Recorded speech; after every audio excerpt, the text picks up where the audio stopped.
Good morning, good evening, good afternoon, everyone. It's V, the Guerrilla Economist, and we are here today with Harley Schlanger. The man needs no introduction. He is the clarion voice of clarity on this confusing and often muddled geopolitical landscape. So, without further ado, Harley, how are you, sir? I'm doing fine, V. I'm getting ready to celebrate the end of geopolitics. Oh, really? Tell us about it. Well, the reason we're in this mess is that after World War II, the United States lacked the quality of leadership necessary to fully break from control of the British Empire.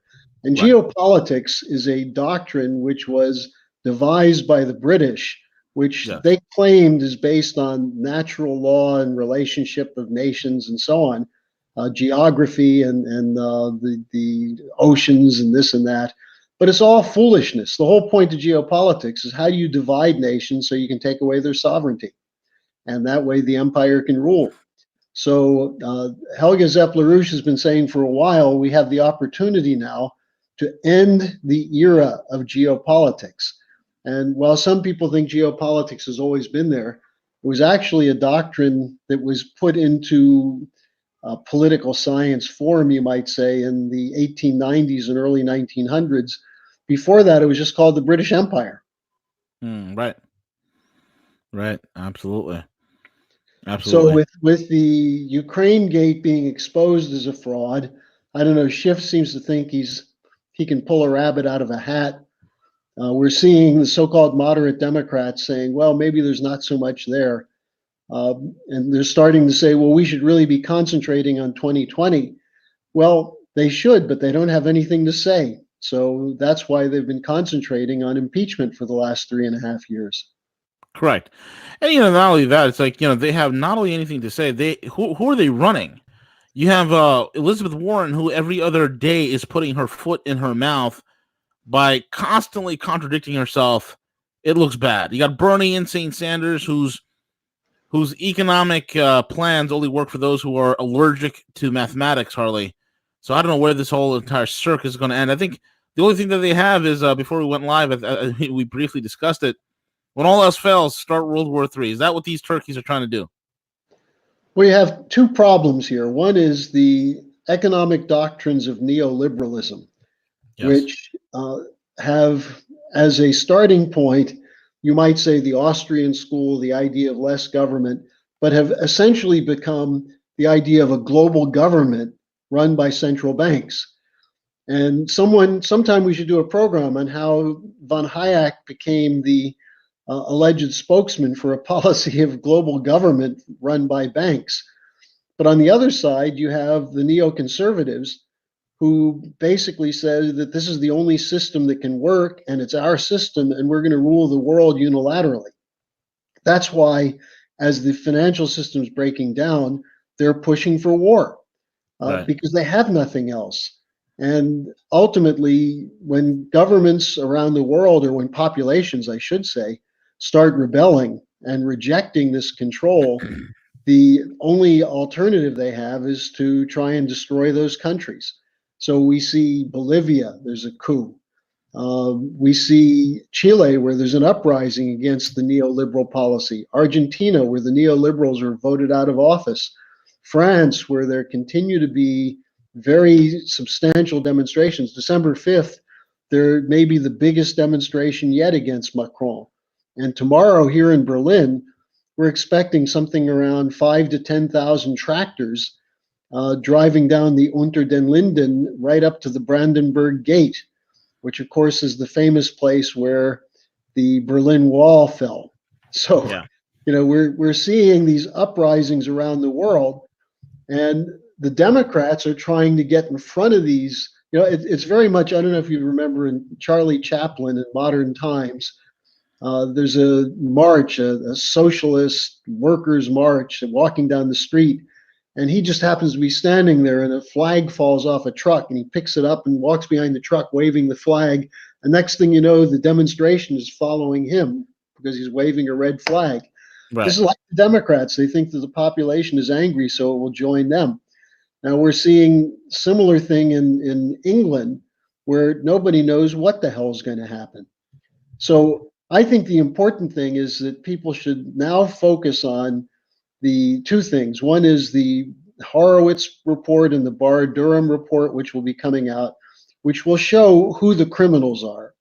And then secondly, how do we put this economy back together before it blows out? Because if we don't cut it off at the pass before it blows out, there's going to be a lot of misery in this world. Oh yeah, absolutely, man. I agree with you wholeheartedly. You know, Barr recently commented on, he saw the video. He supposedly said that he saw the video, the security video from the malfunctioned at the convenient moment of the Jeffrey Epstein quote unquote suicide. And he said that everything's fine. There's nothing to see here. It's just a series of unfortunate events. And the question becomes, how much can we actually trust Barr? The question becomes, this is a guy whose dad was connected with Epstein. And I'm waiting. Harley. I'm just like you. I'm waiting for the Durham report. I'm waiting for the Horowitz IG layout, and from some supposed leaks, which I don't think anybody's seen it, but there are rumors milling about that it's going to be some low level guys are going to probably get their heads cut off, while the higher up in charge are going to skate. I don't know. I'm literally waiting for this stuff to change, Harley. How about you? Well, I don't know whether we should trust any of these guys. I mean, virtually all Yeah. of them have come into power because of either family connections or because they've been willing to show themselves to provide muscle as prostitutes for the elite, for the establishment. Now, that's true of virtually everyone in the Congress. It's certainly true of the Republicans, who are almost to every individual neoliberals. The Democrats have become the biggest neocons. And then you have people who think they're in control of things, like the Clappers and the Brennans. So there's two things that are different now. One, enough of the story of Russiagate is out that the role of people like Mifsud and the so-called Russian agent, who's really a British FBI agent, of Stefan Halper, of Alexander Downer, of Christopher Steele, and how Brennan and others and Comey collaborated with them to concoct a completely fraudulent story. There's enough of that that's out that if Barr and Durham produce anything, it could trigger a whole series of dominoes to bring a lot of these people down. Now, secondly, as the financial system is crumbling, there is an alternative. And it's not an alternative per se that is China. It's Right. what China has been doing that works, which has broken from the neoliberal policy. And this is a question that people really have to start thinking about, because this is something people don't understand. There's a big difference between going into debt to private central banks as monetary policy, monetarism, which is what Greenspan was about, which is what Bernanke and the whole lot of them are about, where essentially either they say, as Keynes, that debt doesn't matter, or they say ultimately, if you have so much debt, you have to protect it with funny money, with helicopter money. That's what we see on the one side. And that's the completely fraudulent approach to debt, which makes people slaves. The alternative is the Hamiltonian approach, which says that a well-managed debt can be a national blessing. Now, what did he mean by that? That was a Hamilton comment. Well, the follow-up to that was never go into debt without the means to extinguish it. So if you're Correct. borrowing money to pay off unsustainable old loans, then that's like paying off a mortgage with a high interest rate credit card. You're never going to get out of debt, and ultimately it's going to pop. But if you're borrowing money, or creating credit, I should say, to build something, and this is what the old manufacturing sector was about. This is what we did when we were sane in this country. People borrowed money to invest in research and development, in bringing new technology online, new plant and equipment, worker training, investment in infrastructure, which ultimately, infrastructure never pays for itself by fees. This is the mistake that's made with the pay-as-you-go idiocy of the Bill Clinton approach. Hmm. Infrastructure pays for itself by improving the productivity of the whole economy. And in that sense, you're laying out credit for something which increases the physical product of the whole economy. And that's the Hamiltonian approach. So, this is the real fight on the economy. Are we going to go to a policy where we have value added to the economy, or are we going to try and keep paying off debt at face value, which is worthless? Correct. So that's what the fight is about. And so we see this again in the background as US government debt is ballooning, corporate debt is ballooning, private sector debt is out of control. And Warren and Bernie come up with a strategy to just cancel student debt. I mean, maybe it should be canceled. We should cancel a lot of the debt. Yeah. But then the question is, the people who have their pensions and their retirement tied up in this debt, what happens to them? And we owe it to them to make sure that the economy is going to function so that when the fraud that was perpetrated against them is canceled, they're not going to starve to death. And that's why you have to have a functioning economy. So this is one of the big sticking points where you see the neoliberals who say, well, you have to pay the debt because if you don't, the whole system goes. Well, the system's gone. It's the Wile E. Coyote principle. You're already over the cliff. You might as well look down and realize where you are and then look for something to grab onto. But Right. then you have to rebuild. And that's where we have to go to a different approach. Now, that's what China has done. With all the nonsense that's been put out about China, what the Chinese have done is they have gone into debt. They've created a lot of credit. And what are they getting for it? Power plants, Yes. roads, Right. transportation, new factories, new capabilities to employ their population productively. Hmm. They're expanding the size of the consumer economy so that their middle class consumers are now larger than the whole population of the United States. Over Correct. 350 million supposedly middle class people. Hmm. So that's the right way to do it. That's how we did it in the 50s and 60s before Nixon took the dollar off gold and set up the floating exchange rate system that swindlers like George Soros have used to push through their anti-sovereignty globalized policies. So, hopefully we can learn from the mistakes we've made over the last 30 to 40 years and get back to the United States as a physical economy. And that's the lesson of this whole thing. Yeah. And then you look at the people who are trying to get rid of Trump. One of the things they're afraid of is that Trump is unpredictable. No one Hmm. knows what he might do if the stock market starts to tank. No one knows what he might do if he has a second term with the Federal Reserve and with the financial system. He might not do anything. He might make the same mistakes everyone else has. He might panic the Yeah. way Bush did in 2008. But maybe he won't. Maybe he's got some other ideas there. Maybe he's talked to Xi Jinping. He says Xi Jinping's a smart guy and a good friend of his. Maybe the two of them should sit down and talk about economics for a while. Yeah. Yeah. The rumor has that the trade deal will be done and cemented pretty soon. I'm hoping for a good one. I'm hoping that we could open up this country for some investment that goes directly into infrastructure. That would create a ton of jobs. That would create a real burgeoning economy. Because what people don't understand and fail to recognize, Harley, is that when you look at where we are infrastructure wise, we cannot grow as a 21st century economy without getting our infrastructure fixed. We just can't do it. With a crumbling infrastructure. No, we Yeah. can't. And this is where also you have a sense of the potential for a change. Trump said he wants to have a modern infrastructure. He's been in China. Anyone who's been in China and seen their modern train station and Their new airports, airports. It's subway incredible. system, they're impressed by it.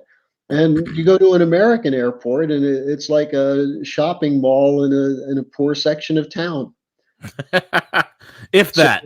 yeah, You gotta so come to New York City. Come to the subways. yeah, Oh, yeah, and especially in the summer. So, you've got a situation where there's an enormous potential for investment. Now, on the trade deal, here's The Harley, you States there? has a huge trade deficit with Mm. China. But tariffs would not solve the problem because the problem is twofold. One of which he's addressing, which is the bad trade agreements of the Bush, Clinton, and Obama period. And if you get rid of those, the so called free trade, which are really cheap labor and globalized corporations that no longer have to respond to the needs of the nations that support them. If Right. you get rid of those trade deals, that's a good step in the right direction. But how do you revive manufacturing in the United States? The tax cut didn't do it. It did a little bit, but the problem with the tax cut is corporations use that money to buy their stocks. There was no direction given to what they must do to get the tax cut, which is what Kennedy was trying to do with the investment tax credit program that he had. So Trump's got a problem here. You want to rebuild manufacturing, you have to change the credit policy because right now credit is going into the speculative bubbles, into the swindles.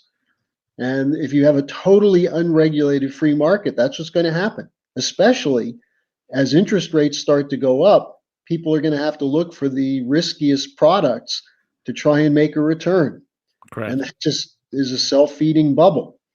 So you have to stop that at some point. And then you have to make a decision who's going to issue the credit and where's it going to go. And you want it to go through the local banks, the private banks, because local bankers know the people they're lending money to, as Right. opposed to these global bankers who may know the swindlers they loan it to, but they don't know the businesses and the industries that need the money. But where's it come from? And this is where you need a national bank of the sort that Hamilton had, which was not controlled by private interests. It was a national bank. It's what Kennedy did with the Treasury notes that were issued.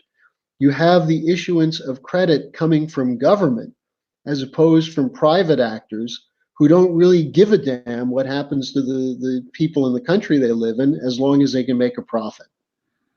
Right. Now, I know this goes against what people say we need to give more deregulation to banks. We've tried that. And what do the banks do? They screw us. And then they wait for the government to bail them out. Anyone who thinks this is a free market, deregulated banking system is crazy. You need to put regulation on the swindlers, on the private banks. Now, that doesn't mean you choke them to death like Dodd-Frank. Dodd-Frank was not a regulatory bill. It was basically an excuse to continue the same bankrupt system. Right. That's what people don't understand. They think uh, Barney Frank was a socialist. No, Barney Frank was in the pocket of the Wall Street and London bankers. They drafted the Dodd-Frank bill to let the swaps dealers write the so-called regulations on swaps. And what they said is, well, you can't really regulate them. So we need to do something that makes sure that governments function on behalf of their people. Now, that's, I think, what Trump means when he says, make America great again, America first, and so on. The problem is the American people don't know what to tell the legislators to do. And so the legislators listen to the people who pay their bills and bribe them, namely the corporations and the financial firms. So we've got to have a population that understands the issues of credit and debt so that if the Treasury is going to issue new volumes of credit, we know in advance that it's going to go to producers. It's going to go to Right. the communities that will invest in infrastructure and education and taking our healthcare system away from big pharma and the big for-profit health industry. So that's our responsibility. Now, hopefully, Trump will survive this impeachment. And even if Schiff manages to get an impeachment bill, I'm reasonably confident now it won't go through the Senate. Although Right. you can never underestimate the corruption of some of these Republicans who, if they think that Trump will go down, they're liable to jump off the ship. Sure.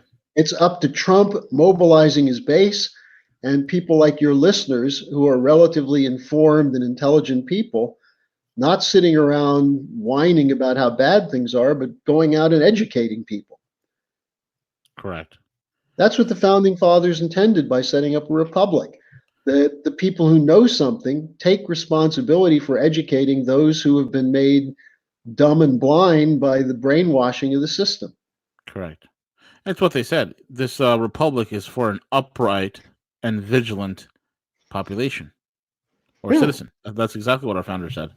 Uh, And if we're not upright, we're not vigilant, then it's. I mean, Harley, we're coming to a point where certain parts of the country will kill you for a chicken sandwich. I mean, that's well, where we're they're getting. trying to create a situation where they'll kill you for a veggie sandwich. Yeah, yeah, exactly. But Exactly. I Right think now we're this is fighting over one. chicken sandwiches. If we don't fix this, we're gonna be fighting over some veggie sandwich. Well, I think this is where the free market actually does work. When they try and impose on us veggie burgers, I think that's when you're going to see a rebellion at Burger King and McDonald's. If that's what it got to take, Harley, because now we're at the point where there's such a decadence. The cheap money, the cheap fuel, the cheap food. It's no one's hit at the pocketbooks yet, and that's one of the biggest things that the population, say for those the small percentage of us that are awake, that are on the forefront, pushing the agenda, pushing and bringing it to the forefront. And I think Trump's done a lot as well in that regard, to waking up some massive amounts of people to, hey, there is a thing called the deep state. Yes, there is government corruption. Yeah, you have been fleeced for many decades as a population and as a country. Your jobs have been offshored, and at least there's that. So that's a great thing. And I just wanted to go further. I just want these heads to finally start rolling, Harley. Well, and it's gotten to the point where I can't remember which one of the former CIA directors said it, but he said, "Thank God for the deep state." Oh yeah. Forgot They're that. Yeah. they're in a mode where they're going to go into self-exposure. I mean, someone like Fiona Hill, who presents herself as the great fighter against the aggressive Russians. Mm. I find the Ukraine situation quite instructive because the people who claim they're defending Ukraine against Trump's bullying tactics against the president, well, the president of Ukraine agrees with Trump. He wants to talk to Putin. He wants to end the fighting in the Donbass. He Yeah. wants this country to get credit and get away from the International Monetary Fund. Kolomoisky, who's one of the leading oligarchs in Ukraine, who until recently was a big supporter of Poroshenko and the Right. Maidan coup, told the New York Times last week, "Hey, we made a mistake. The IMF is driving us back to Russia." And he Mm. said, and what's being done with the Trump impeachment is about to launch a war between Ukraine and Russia to the last Ukrainian. Yeah. So people like Fiona Hill and William Taylor, these are the people who imposed the International Monetary Fund on Ukraine, which Yep. destroyed the country. And then they piously talk about how Trump is threatening Ukrainian national security and U.S. national security. These are the same people who said that if Trump has peace in Syria, then we're going to have terrorists in our backyard. Well, if we don't protect our borders and we don't work with other countries, we probably will have that situation. But that's not Trump's plan, that's their plan. So I think the Republicans have done an excellent job of showing that Schiff is full of Schiff. But Hmm. they Yeah. have to go further and show that the intent of this whole operation is to continue the geopolitical games that lead to the idea that we must have a military industrial complex, we must fund it, we must have wars, we must have regime change, even in the United States. And if the Republicans and some honest Democrats are able to make that point, then I think the deep state goes really deep, maybe 6 feet under. Absolutely. Absolutely. Harley, what your closing statements and what's the best way that people can follow you? Well, I just wrote an article, I think I just sent it to you, on Yes. how the Ukraine hearings are a part of a drive for war. And what I'd encourage people to do is send me an email to my personal email address, and I'll send you the link to this article, which is a link to my blog page. So you can get my writings every single week. I've been writing at least one article a week. And my email address is harleysch@gmail.com. And yeah, I know it's Gmail, and everyone has their own objections about this and that. But I like to have an opportunity to be in communication with Right. people who are serious about fighting this war. And I've gotten quite a bit of emails from your listeners and a lot of dialogue. And people have told me I've learned some things from some of your listeners, and hopefully they're learning some things from me, and it's a productive dialogue. So Harley, SCH at gmail.com. I'll get you the link for free to my blog page. And we can continue this dialogue and make sure we don't let the deep state off the ground. Absolutely. Absolutely. Very well said. Harley Schlanger, folks, the man, the myth, the legend himself. Again, hit the subscribe button, hit it with a thumbs up, and ring that notification bell so the next time that Harley is on, you guys will not miss it. Again, folks, he's the clarion voice of clarity in a time where the fog of misinformation is at an all-time high. And with that being said, folks, enjoy your weekends. This is V, and enjoy your holidays, everybody. Happy Turkey Day from all of us here at Rogue and LaRouche Pack, all to all you guys that are out there. We're over and out.